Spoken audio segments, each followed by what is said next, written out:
Perkembangan Islam di Pulau Jawa. Awal mula kedatangan Islam adalah di daerah pesisir, karena orang-orang asing datang melalui jalan perairan dengan menggunakan kapal, dan kedatangan Islam pertama kali di Jawa tidak dapat dinyatakan secara pasti. Penyebaran ajaran Islam di Pulau Jawa dilakukan oleh Wali Songo. Secara harfiah, wali berarti wakil, sedangkan Songo dalam bahasa Jawa berarti 9. Wali Songo menyebarkan ajaran agama Islam dengan cara mendakwah ke masyarakat yang ada di Pulau Jawa.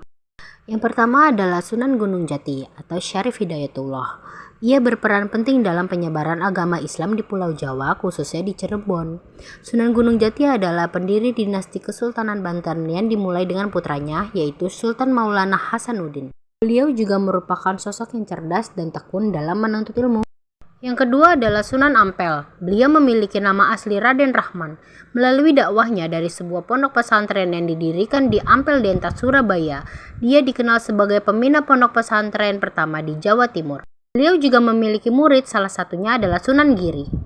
Yang ketiga adalah Sunan Gresik. Dikenal dengan nama Maulana Maghribi atau Syekh Maghribi. Ia diduga berasal dari wilayah Maghribi Afrika Utara. Pada abad ke-14, Sunan Gresik ditugaskan untuk menyebarkan agama Islam ke Asia Tenggara. Yang keempat adalah Sunan Kudus. Beliau diberi gelar nama Wali Al-Ilmi yang memiliki arti orang yang berilmu luas. Sunan Kudus adalah salah satu wali Songo yang menyebarkan agama Islam di Pulau Jawa, khususnya Jawa Tengah. Kelima, Sunan Giri. Memiliki nama asli Raden Paku. Ia merupakan putra dari Maulana Ishak. Suatu ketika, ia ditugaskan oleh Sunan Ampel untuk menyebarkan ajaran agama Islam di Blambangan. 6. Sunan Derajat yang merupakan putra Sunan Ampel.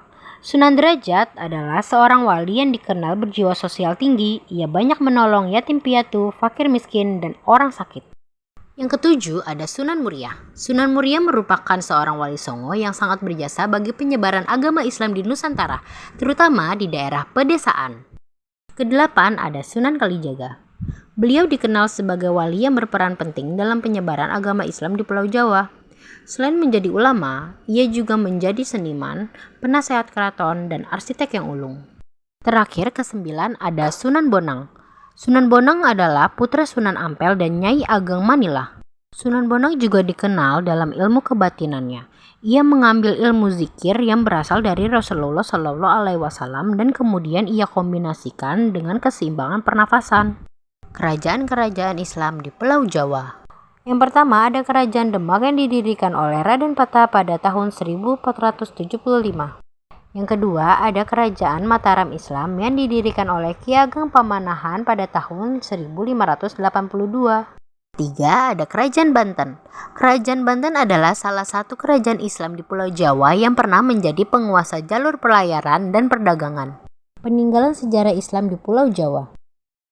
Adapun masjid yang menjadi peninggalan sejarah Islam di Pulau Jawa yaitu Masjid Demak, Sendang Duwur, Kudus, Sunan Ngampel, dan Sumenep. Ada juga keraton, yaitu Keraton Kanaman, Keraton Surakarta, dan Keraton Surosuwan. Yang terakhir adalah nisan. Nisan adalah bangunan yang terbuat dari batu yang berdiri di atas makam, seperti batu nisan makam Sunan Gunung Jati dan batu nisan makam Sunan Ampel yang ada di Surabaya. Sekian perkembangan Islam di Pulau Jawa.